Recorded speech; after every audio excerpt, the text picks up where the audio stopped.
Think that I've been quiet long enough about what I've been through, and it's been hard enough to be quiet. Out of the 8 celebrities who were recorded having intimate relations with Sean Combs, how many of them appeared to be either inebriated or intoxicated or under the influence? All of them.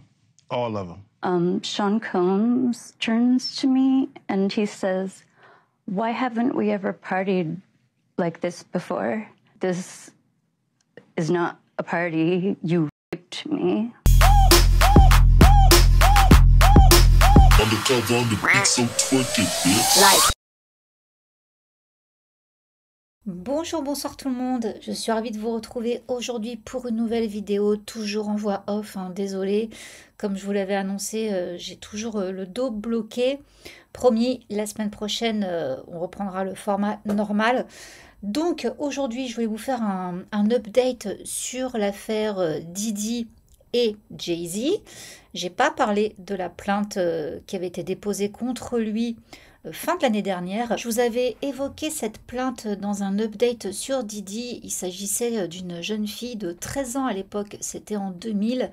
Elle s'était retrouvée à une after party des MTV Video Music Awards et dans sa première plainte, elle avait allégué que Diddy avait abusé d'elle en compagnie de 2 autres personnes, 2 célébrités qu'elle n'a pas nommées. Donc ça, c'était en octobre 2024. Eh bien, elle a nommé une personne de plus, donc juste après, pas longtemps après. Donc on l'appelle Jane Doe. Elle n'a pas dévoilé sa véritable identité et elle a donné donc des détails sur cette agression qu'elle aurait subie. Donc dans sa plainte, elle affirme qu'en 2000, alors qu'elle avait 13 ans, Diddy et Jay-Z ont abusé d'elle lors d'une fête dans une maison après les MTV Video Music Awards à New York. Elle indique qu'un ami l'a déposée au MTV Video Music Awards du Radio City Music Hall. Elle n'avait pas de billet et elle s'est rapprochée de différents chauffeurs de limousine pour tenter d'accéder au show ou à une after party. Et là, il y a un chauffeur qui lui a dit qu'il travaillait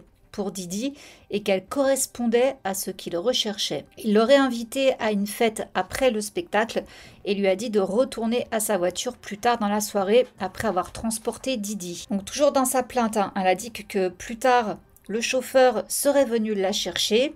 Et après 20 minutes, ils sont arrivés dans une maison blanche avec une allée en forme de U. Elle a dû signer un document qu'elle croyait être un accord de confidentialité à son arrivée, mais elle n'a pas eu de copie afin de participer à la fête qui était remplie de célébrités et de personnes consommant de la Marie-Jeanne ainsi que de la coco. On lui aurait offert une boisson qui l'a rendue étourdie, elle avait besoin de s'allonger, donc elle est allée dans une pièce pour se reposer et peu de temps après, Diddy et Jay-Z seraient entrés dans la pièce et Diddy se serait exclamé « Vous êtes prêts à faire la fête ?» Donc à ce moment-là, elle affirme que Jay-Z a enlevé ses vêtements, il l'a maintenue au sol et il a abusé d'elle sous les yeux de Diddy et d'une autre célébrité anonyme. Sa plainte indique qu'elle a été capable de résister à l'obligation de faire une gâterie, on va dire, à Diddy en le frappant au cou et qu'il s'est arrêté. Donc après cette agression, elle a attrapé ses vêtements et elle est partie. Elle s'est rendue à une station-service où elle a appelé son père. Donc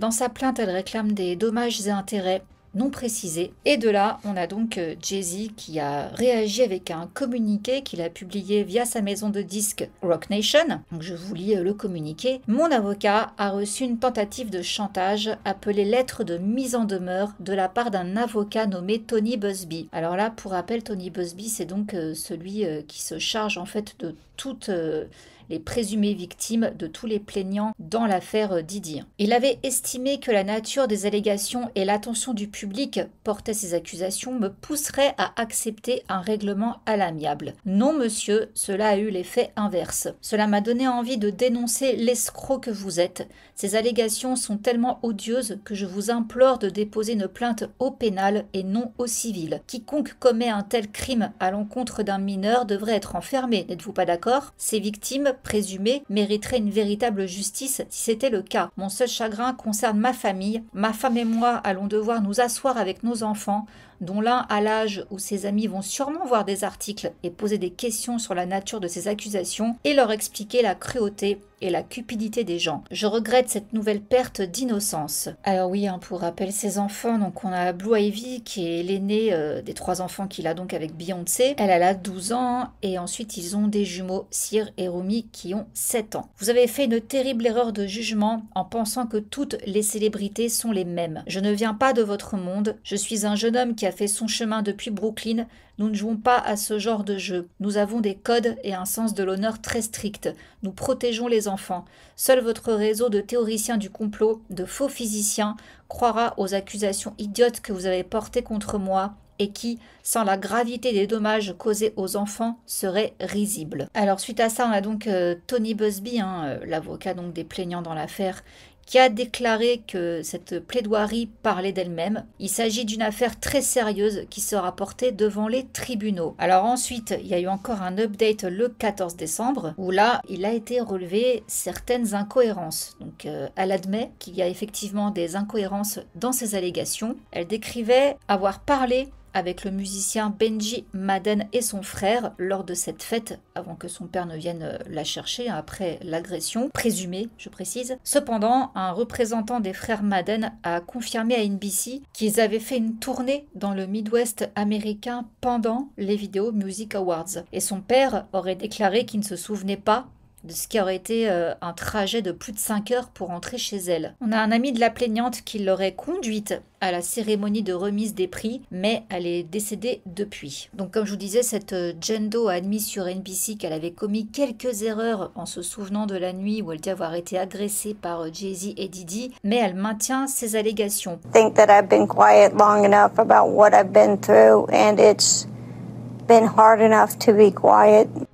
You should always advocate for yourself and be a voice for yourself. You should never let what somebody else did ruin your life. De son côté, Tony Buzbee a adressé un courrier à l'Associated Press en déclarant que le travail de son équipe consiste à rassembler des faits et des preuves chaque fois que quelqu'un soulève de nouveaux problèmes qui n'existaient pas auparavant.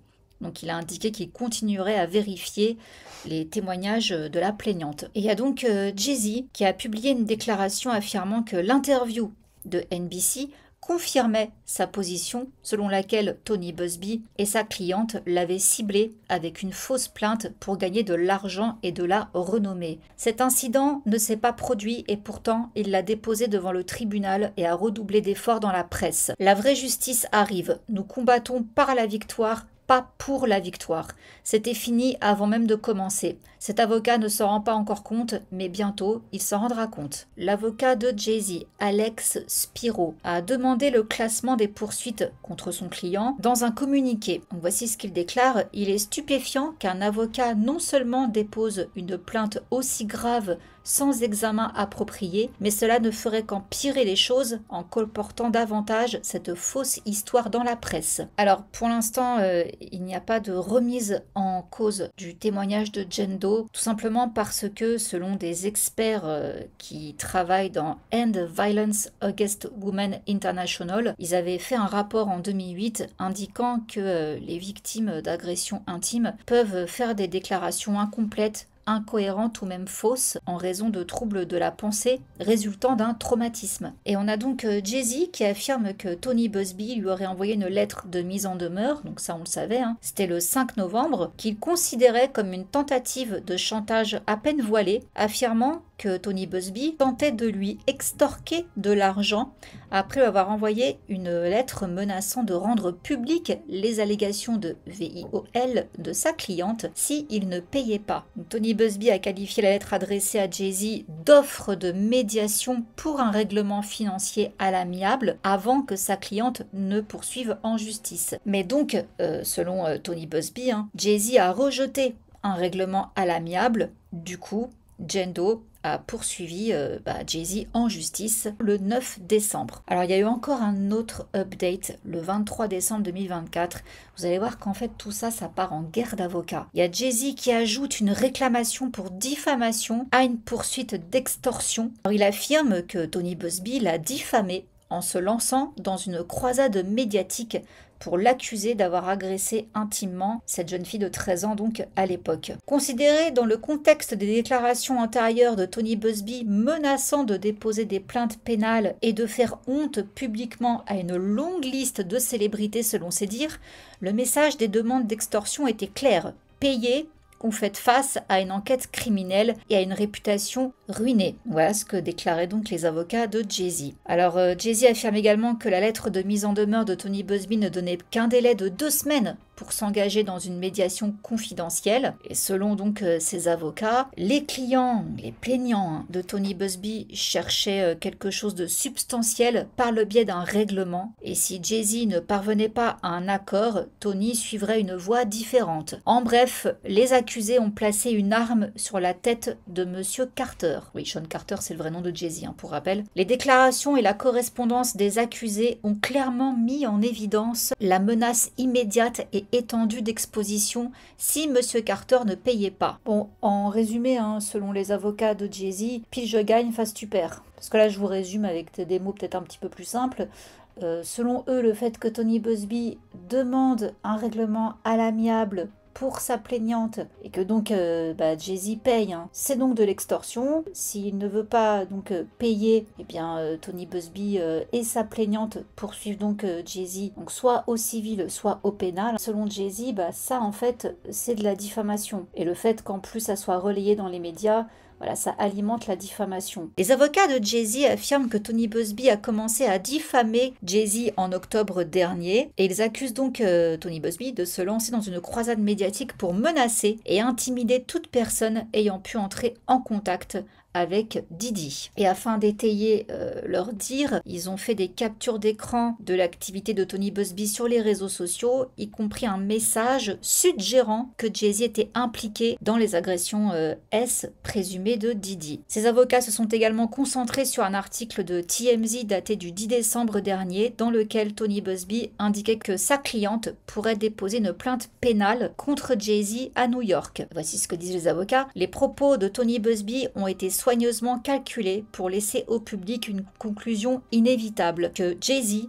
faisait face à des poursuites pénales imminentes pour VIOL. Il s'agit d'une diffamation en soi, car il a directement et faussement accusé Jay-Z d'avoir commis l'horrible acte criminel de VIOL. À ça, Tony Buzbee a répondu: « La nouvelle diffamation est manifestement frivole et sera rejetée. Je n'ai jamais dit un mot sur lui, c'est juste une autre tentative pour m'intimider. Cela ne fonctionnera tout simplement pas. » Et d'après l'agence Reuters, Tony Buzbee aurait porté plainte donc contre le cabinet Queen Emanuel Urquhart & Sullivan, dont les avocats représentent Sean Diddy Combs et Sean Carter, Jay-Z, accusant l'équipe juridique du cabinet de harceler ses collègues, ses clients et sa famille. Tony Buzbee a intenté en plus une action en justice contre Roc Nation, accusant la société et ses avocats d'utiliser des agents de l'ombre et de promettre des salaires pour inciter illégalement d'anciens clients de Tony Buzbee a déposé des plaintes contre lui. Roc Nation a rapidement nié cette accusation, qualifiant la plainte de conneries et de tentative pathétique pour détourner l'attention de l'affaire. Jay-Z n'est pas quelqu'un qui peut être intimidé. Il a déposé cette plainte pour dénoncer de manière préventive Tony Buzbee pour le mécréant qu'il est. Alors ces efforts juridiques afin de classer cette affaire par rapport à cette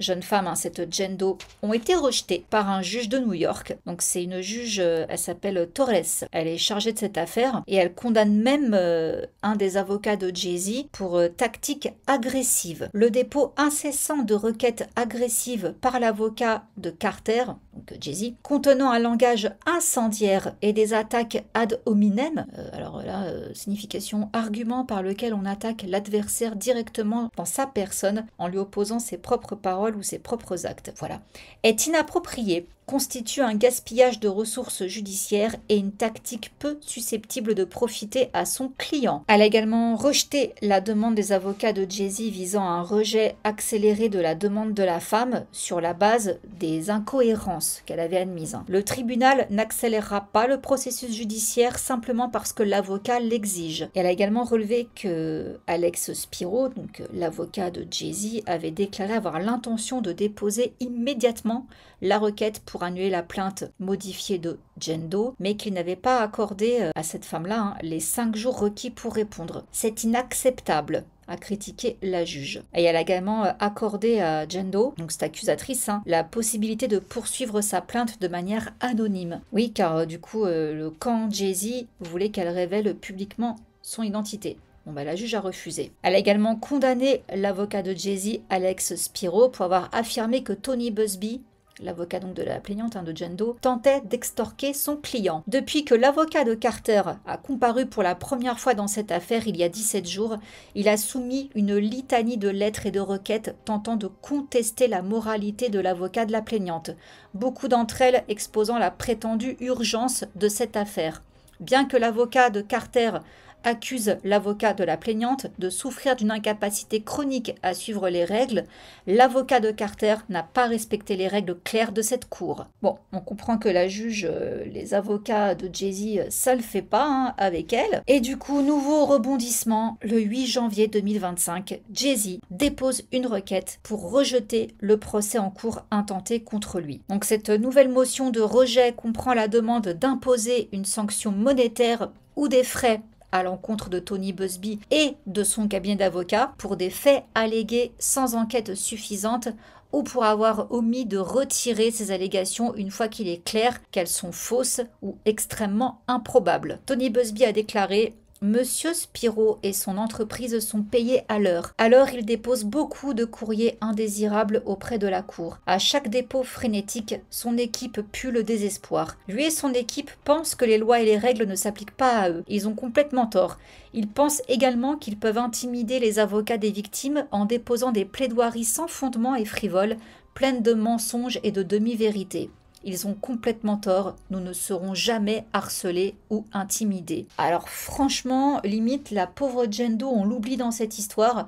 C'est vraiment un combat d'avocats. Ils n'arrêtent pas de porter plainte l'un contre l'autre. Donc c'est un sac de nœuds cette histoire. Je ne sais pas comment ça va se terminer. Ils n'ont pas assez bien étudié donc ce que allègue cette Jane Doe. Il y a des incohérences. Donc rien que pour ça, ils ont entre guillemets, foiré leur enquête donc sur le cas de cette plaignante, et quand bien même, de toute façon, tout ce qu'elle raconte, c'est faux, c'est faux, c'est faux, c'est faux, donc diffamation, et vas-y que je te porte plainte à tout va. Donc voilà, pour le cas Jay-Z. Et du coup, concernant Diddy, il s'est quand même passé des choses. Je ne sais pas si vous avez vu sur News Nation, il y a une victime présumée, je vais le préciser maintenant à chaque fois, une victime présumée de P. Diddy qui a donné une longue interview où elle raconte l'horreur qu'elle a vécue. Je vous en mettrai des extraits si je peux. Alors, elle s'appelle Ashley Parham. Ça s'est passé là, il n'y a pas longtemps qu'elle a été interviewée, il y a quelques jours à peine. Donc elle dit qu'elle a été abusée de manière collective par P. Diddy ainsi que des membres de son entourage. Alors elle avait déjà parlé de ces allégations lors d'un procès civil qu'elle intente donc contre P. Diddy depuis octobre dernier, et elle dit que P. Diddy avait menacé de la vendre en fait. Voilà, ni plus ni moins, tel un objet. Donc dans sa plainte, elle allègue qu'il lui aurait donné des substances et qu'il aurait abusé d'elle avec des membres de son entourage dans une maison privée de la Bay Area en 2018. C'était il n'y a pas si longtemps. Ils ont abusé de moi à tour de rôle et P. Diddy a abusé de moi par derrière en utilisant une télécommande de télévision comme forme de vengeance après lui avoir dit qu'elle pensait qu'il avait quelque chose à voir avec le meurtre de Tupac. Donc, dans sa plainte, elle détaille pas mal de choses horribles lors de cette agression. Et un truc horrible aussi qu'elle dit, c'est qu'après qu'ils aient tous abusé d'elle, Diddy se serait exclamé « Pourquoi n'avons-nous jamais fait la fête comme ça auparavant ? Ce n'est pas une fête. Vous avez abusé de moi. Il a tenté de me soudoyer avec de l'argent et j'ai dit non. Tu as abusé de moi, je ne vais pas rester silencieuse là-dessus. » Donc elle déclare qu'ensuite Diddy a appelé sa mère sur FaceTime et que sa mère aurait crié sur elle en disant de ne pas blesser son fils. « Prends l'argent et tais-toi. » Alors après elle dit qu'elle a réussi à s'échapper de la fête après que des voisins aient commencé à se plaindre du bruit. Le voisin est venu voir ce qui se passait et le garde du corps a pointé une arme sur lui et lui a dit de s'en aller. mais ensuite il est revenu et a créé une distraction pour que je puisse réellement m'enfuir. Donc elle déclare avoir couru vers la maison du voisin et que là, Didi il a carrément commencé à tirer sur elle. Et là, la voisine a sauté derrière une voiture et ensuite elle a suivi la victime présumée pour s'enfuir. Donc selon elle, Param, le voisin a appelé la police, mais lorsqu'un policier s'est présenté, il s'en fichait de ce qu'elle avait à lui raconter. Et après ça, elle déclare qu'elle est retournée sur les lieux du VIOL présumé pour récupérer ses affaires, mais qu'elle n'était plus là. Je sais que cela n'a aucun sens pour les gens, mais les collines d'Orinda sont incroyablement sombres et venteuses. Je n'allais pas courir à moitié nue vers la police, qui de toute façon n'allait pas m'aider. J'ai juste perdu confiance en l'humanité et je suis restée allongée dans mon lit jusqu'à ce que je m'endorme. Et lorsqu'elle s'est réveillée, elle déclare que Didi avait rendu ses affaires et avait agi comme si de rien n'était. Elle a signalé cette agression à 3 services de police, dont ceux de Walnut Creek et d'Orinda en Californie. Bon, naturellement, Didi de son côté, il nie fermement ces accusations. Donc voici ce que ses avocats ont déclaré. Comme l'a confirmé le département du shérif de Contra Costa, son rapport a fait l'objet d'une enquête approfondie et il a été déterminé que les affirmations étaient sans fondement. Monsieur Combs n'était nulle part près d'Orinda en Californie ce jour-là, le jour où elle prétend avoir été agressée. Il n'y a aucune preuve que Monsieur Combs ait jamais été dans la même pièce que Madame Parham. Aucune personne sensée qui voit les preuves ne créditera son histoire. Voilà, donc déjà il y a eu ça, et là, le 23 janvier, P. Diddy lui-même dépose une plainte pour diffamation contre Courtney Burgess. J'espère que je prononce bien. Pourquoi ? Parce que ce Courtney affirme détenir des vidéos à caractère intime dans lesquelles figure P. Diddy. Alors Courtney Burgess, il se présente sur les réseaux sociaux comme un manager d'artistes musicaux et il s'est plusieurs fois exprimé dans des podcasts consacrés à des faits divers, affirmant qu'on lui avait remis des vidéos montrant des relations S impliquant P. Diddy ainsi que diverses autres stars, dont certaines semblaient, selon lui, ivre et mineur. Donc, dans sa plainte que Diddy vient de déposer, il affirme que de telles vidéos n'existent pas et il accuse Courtney Burgess d'avoir fabriqué des allégations farfelues et d'avoir suscité des spéculations sans fondement. Donc, Courtney Burgess, il ne connaît pas personnellement P. Diddy, mais il assure avoir reçu des vidéos par un intermédiaire. Les images auraient été filmées par... Alors là, attention, Kim Porter, l'ancienne compagne de Diddy qui est décédée étrangement d'une pneumonie. Je vous ai fait une vidéo entière sur son étrange histoire. Et mère donc de 3 des enfants de Diddy. Selon le New York Times, les médias ont reçu des courriels anonymes proposant de négocier des accords pour fournir les images supposées, mais aucun n'a publié d'images et on ne sait toujours pas si de telles vidéos existent. 8 videos, 8 celebrities, 6 men and 2 women. How many of those 8 celebrities were close to being underage or potentially underage? 2 males, 2 to 3, possibly 3. Out of the 8 celebrities who were recorded having intimate relations with Sean Combs, how many of them appeared to be either inebriated or intoxicated or under the influence? All of them. All of them. How many might have been victimizing? I think all, to be honest, all. What you received on the flash drives, was it the completed book or was it notes from Kim Porter that later were made into a book? It was completed. And in the beginning, it says, Kim made me promise that if something happened to her, I would make sure this book became public to the world. Kim knew I was a woman of my word, and this book was going to make it to print. He did give it to someone else who then edited it, but that's not how he received it. On en revient au monsieur dont je vous ai parlé. Désolé, son nom m'a échappé. Je vous mets le petit i en haut, je vous ai fait une vidéo là-dessus où il y a effectivement des mémoires qui étaient sorties sur Amazon parce qu'elles ont été retirées par un monsieur justement qui disait avoir reçu les restes d'un disque dur, je crois que c'était ça, une clé USB où Kim Porter avait commencé à écrire ses mémoires et du coup il les a publiées telles quelles. Donc il me semble bien qu'on parle de lui. Du coup, fin d'année 2024, Courtney a été interrogé par la justice expliquant avoir jeté les clés USB originales contenant les vidéos. Toutefois, son téléphone et son courrier électronique pourraient également contenir des copies. Son avocate Mitchell Kidd assure que son téléphone a été saisi. Donc attendons de voir. Et là, en attendant, P. Diddy, il sera jugé en mai. Alors, je vous rappelle qu'il y a un documentaire sur la carrière de Diddy qui a été diffusé aux États-Unis le 14 janvier, The Making of Bad Boy. C'est une enquête de 90 minutes qui a été diffusée justement par la NBC. Et il y a plusieurs proches de Diddy qui dénoncent son comportement et on y découvre également les déclarations de Courtney Burgess rapportées par son avocat. Voilà. Donc attendons le mois de mai pour le procès de P. Diddy. Et voilà les dernières news quoi. Donc, oh là là, quel sac de nœuds. J'ai aussi vu qu'il y avait une nouvelle plainte qui était tombée là il y a quelques semaines. 3 hommes qui accusent Diddy d'agression intime. C'est le défilé quoi, c'est le défilé. Et par contre, le documentaire de 50 Cent, normalement, il est toujours d'actualité. Je ne sais pas quand il sortira, mais il est toujours prévu. Petite parenthèse pour ceux qui m'ont demandé où ça en était. Je ne sais pas quand il va sortir, mais il est prévu pour cette année en tout cas. Voilà, écoutez, sur ce, je vous fais plein de gros bisous et on se retrouve en physique, enfin avec ma tête, la semaine prochaine. Prenez soin de vous et... bon dimanche. Mouah, bisous, ciao. Undercover on the beat, so twerk it, bitch.